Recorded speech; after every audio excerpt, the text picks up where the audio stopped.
I wanted to share this 2-minute excerpt from a podcast I was on with Wendy. She hosts the Reinvention Rebels podcast.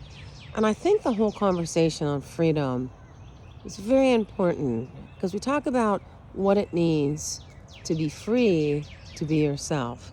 So I'm going to turn that on and let you listen into that. And if you like this, please feel free to share. Of course, hit that like button and subscribe because it helps more people see these videos. Thank you so much. Hope you enjoy this. Same thing and doing a lot of pulling back. And I think we live in a world that is so external and it's so about being out there and it's so about not wanting to miss out on anything. That has a very different feel to it. And one of the feels I get from pulling back is this sense of freedom.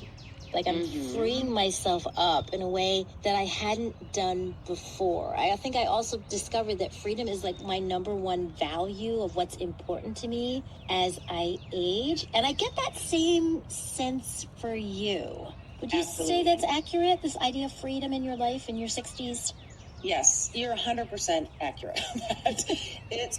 And I love that you talk about freedom because I think it's pinnacle for you to live in this freedom space because you get to freedom when you know yourself. You can't be free if you don't know who you are because you're still bowing down to the expectations, to the world, what the world wants you to be, what your spouse maybe wants you to be, or your kids, or whoever it is, what work. When you bow down to that constantly, you're not free to be yourself, right? Yes. And when you're that free with yourself, it's just easier. Because you know what? You know what you like, you know what you don't like. So you always go with what you like. You always have your back. And you just progress in that way. And you get less caught up in the drama and the hiccups of life. Because you've chosen from a space of, I can be free to be me. So I'm going to choose me and go in that direction.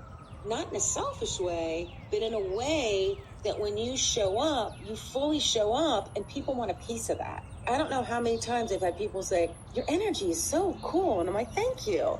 It's because I'm just being me. And you can feel that when you're not burdened with the outside energies, the fears and the must do and the hustle. It burdens you, right? Yeah. And it squashes your freedom. When you're free, like we're talking about, it's like a joy space. You're just this freer, happier person. Even it doesn't matter where you are. At the grocery store, it doesn't matter. At work, doesn't matter. You just show up with that joie de vivre because you're just being yourself. And that's, to me, is freedom. I